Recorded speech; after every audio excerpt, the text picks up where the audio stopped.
going to see what happened to Manjula when her father told him to give up or to leave the dream or to run after pursuing painting.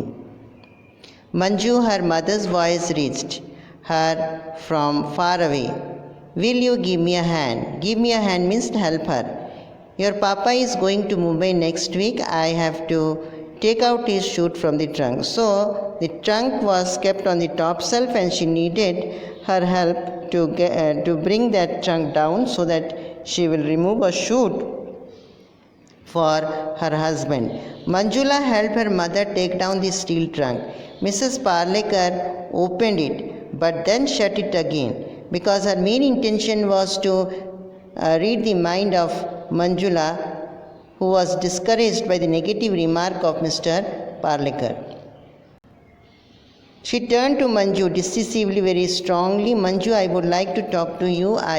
Mother, please, interrupted the girl, her dark eyes burning. Don't.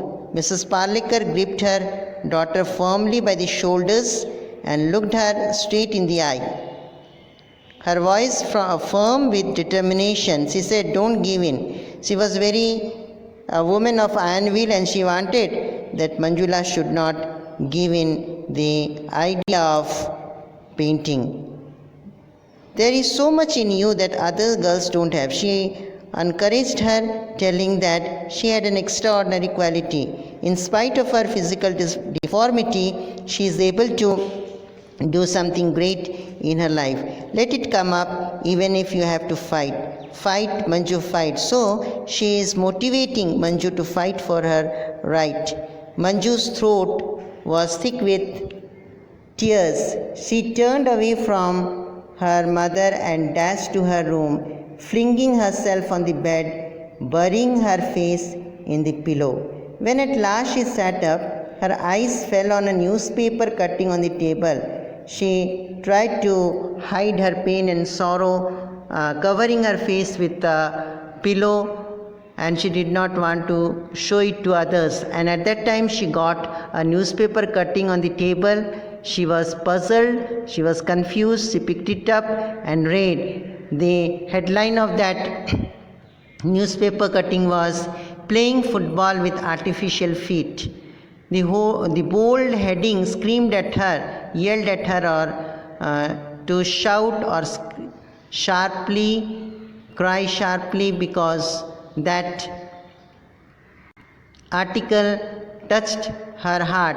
In New Hampshire, she read on, Richard Ballinger, who had lost his feet in a train accident, decided to play football with artificial feet. In that newspaper article, it was written that Richard was a man with artificial feet and he did not give up his passion to play football. His coach thought it was ridiculous, which made her laugh.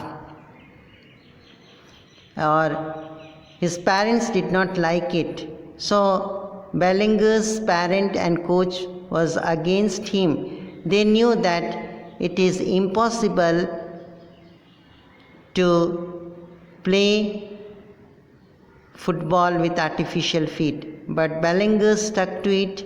He did not give up. He was firm in his decision, made it to Nashua team as the defender. He played for the Nashua team as a defender player. You know that in the soccer or football match, our legs or feet are very important. And for Ballinger, it was not strong, but it was artificial feet. But still then he proved himself, despite his odd situation, he was able to come out successful in his life. Manjula dropped the clipping. What a brave boy, she thought. He did not give up. He played on despite what other people said. He did not bother about the remark of others. He did not curb his intense desire to be a football player. Perhaps her mother was right. She came to know that she was right in what she said. Now see that Manjula made up her mind to fight like Richard Bellinger. Manjula walked over to her cupboard, hunted through, found out the pile of clothes and pulled out her colors and brushes which she has thrown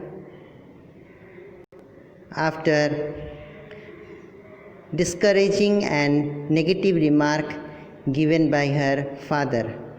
On the day of the on-the-spot painting competition, shortly after breakfast, her brother said, "I am off, Ma. Ratan and I are helping at the entrance gate." On-the-spot painting competition was to be held in the month of November in Amol's school, and they were helping the people to get inside. Ratan and Amol. They are expecting a big crowd. Turning to Manjula, he said casually, "Pity you aren't coming. I am sure you would have won a prize." So he expressed his sympathy towards Manjula, and at the same time he encouraged her that you would have won a prize if you would have participated. That means she would have won the prize if she would have participated in the on-the-spot painting. "I might still win one," Manjula replied as casually as she could. "I might," she said to her brother. "Manju, does that mean you are participating? You are going to be one of the contestant of the on-the-spot painting?" Amol jumped up and hugged Manjula, embraced her. "I knew you would do it. I was sure you would not give in." Give in means completely give up the idea of painting. Manjula freed her hands and answered softly, "If Richard Bellinger could do it, why not Manjula Parlikar?" This was the encouraging word which was uttered by Manjula after reading the article, that how artificial feet football or soccer player could continue her dream, continue not her dream but his dream, because he was a man. Her brother looked at her. A broad smile spread over his face. "Richard Bellinger?" Mrs. Parlikar asked, surprised. He was taken aback. "Who is Richard Bellinger?" "Richard Bellinger," spoke Manjula and her brother together, "plays football with artificial feet. Isn't that something?" Then they said, disclosed everything to Mrs. Parlikar, that Richard is a person who had artificial feet, but he never gave in playing football. And that was the end of the story. Let's see true and false. Manjula was 13 years old. True. She was very fond of painting. True. She wanted to help in cooking because she loved eating good food. False. She never felt discouraged about her handicap. True. Manjula was a football fan. That is false. Her brother encouraged her to continue painting. True. Read the sentences and answer the question we will see in the next video. Thank you.